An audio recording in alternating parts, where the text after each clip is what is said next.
Duit datang, tapi duit itu datang je, dia pergi. Nanti kejap, tak habis cerita lagi. Banyak dia datang, banyak dia pergi.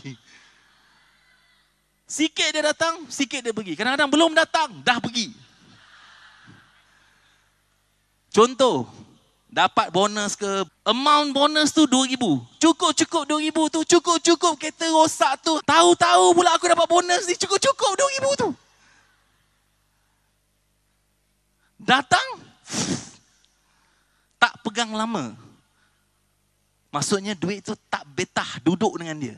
Betah tahu tak? Tahu betah? Tak lekat dekat dia. Dia macam air terjun lah. Siapa pernah tengok, baik tak bunyi dia tu?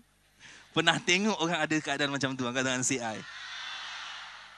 Namanya simptom kebocoran wang.